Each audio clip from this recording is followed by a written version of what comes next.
there's a narrative going on the internet right now. Oh, yeah. And it seems like there's been people just waiting on the internet for this moment to happen. And, sure. and now they've been waiting for 20 years to get to this point, I guess. Yeah. And maybe it's because the way Bill Belichick has handled his press conferences with some members of the media or whatever, but there's a lot of stats coming out about people talking bad about Bill Belichick, about how you want to know his stats whenever he was head coach in Cleveland? You want to know what he was like before he got Tom Brady? You want to know what he's like after he doesn't have Tom Brady? Let's go ahead and start looking at some stats. All of a sudden, it's like people are trying to say that Bill Belichick not a great coach, and I want to let everybody know I am not on that side. Okay, I am not on that side. I have the utmost respect for Bill Belichick, greatest coach of all time. I've actually said that they should put his name on a goddamn trophy.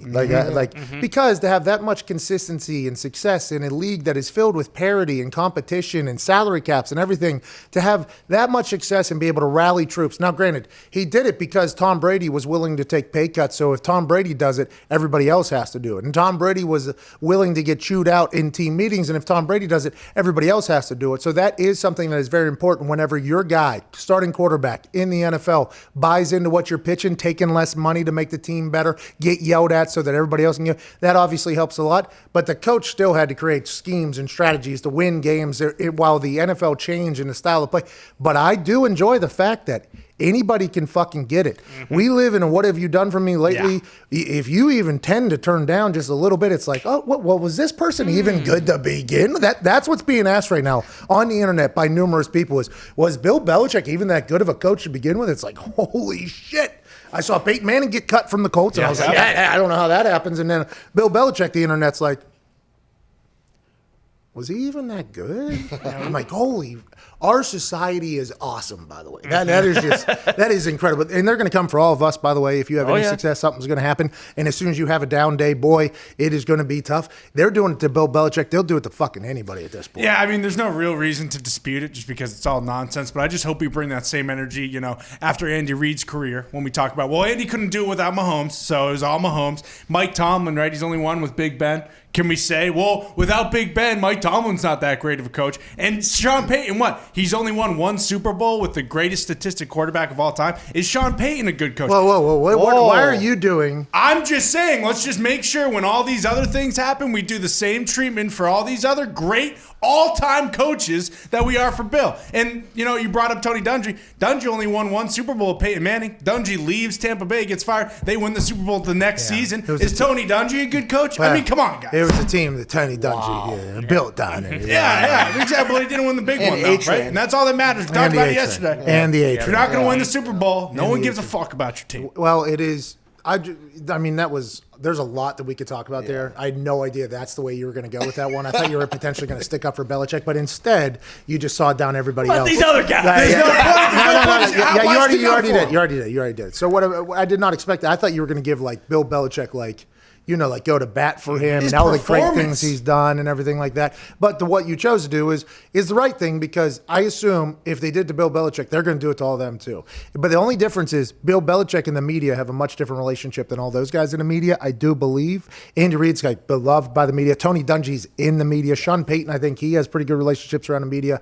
Bill Belichick does not, because he knew that he didn't have to, did not care to. Whenever he started doing that TV show with Rich Eisen, the NFL Top 100 thing, I was so amazed. I was like, okay, they got Bill to do this, first of all. And the way he was talking was like, God damn, this guy could be really good at his press conferences if he wanted to. But instead, he has always chosen to be like, yeah, fuck you, basically. Yesterday, another magical moment. One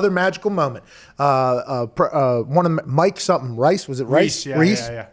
R-E-I-S-S. Classic post-game press conference with Bill Belichick. Asked a question that Bill was fed up with. Do we have the audio, Foxy?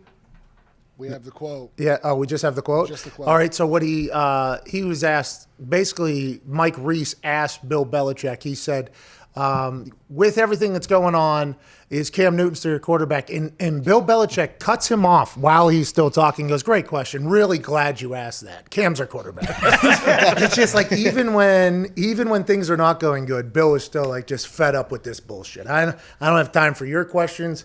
Great question. Really glad you asked that. Okay, Cam's our quarterback. My dog drafted for us this year. Okay, so get the hell out of here. I love Bill Belichick. I like the way Bill Belichick handles things.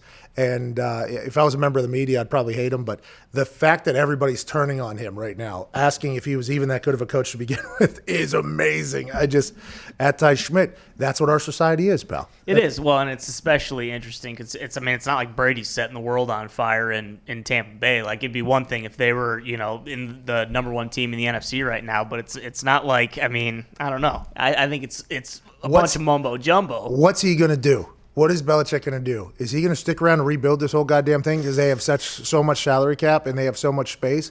Is he committing another 3 to 5 years to building a whole new team? Or does you think Belichick potentially enjoys his life a little bit and maybe disappears? Ooh, you think it's going to take 3 to 5 years for Bill?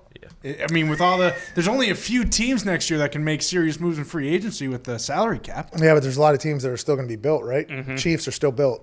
Chiefs are still the Chiefs, which is going to be tough for them. Colts are still basically all kept together except for T.Y. Hilton's going to be a free agent. They're going to have to figure that out. Ravens, I think, are still a team. And Roethlisberger and the Steelers, I think, Juju and James, I guess, are free agents. They're in the negative next year. But the Bills are figured out. There's a lot of – it feels like there's going to be a lot of continuity going in there. Yeah. He's going to have to build a team, though. Absolutely. Like, that's going to have to happen. They're going to have to build a team over there. What's that? Bill's 68 years old, so how much building time do you have left? Well, and Bill also said, I forget, he said he didn't want to coach until he was 70 or something. He said that way back in the day, and then he has been on record as of late going like, 70, I feel a lot better than I thought I was going to feel. So maybe he will build it again, and then once that thing goes, then he's like, great question. Really, thank you for asking. Wins one more. I'm fucking out of here. By the way. Passes it on to Steve. That'd be amazing.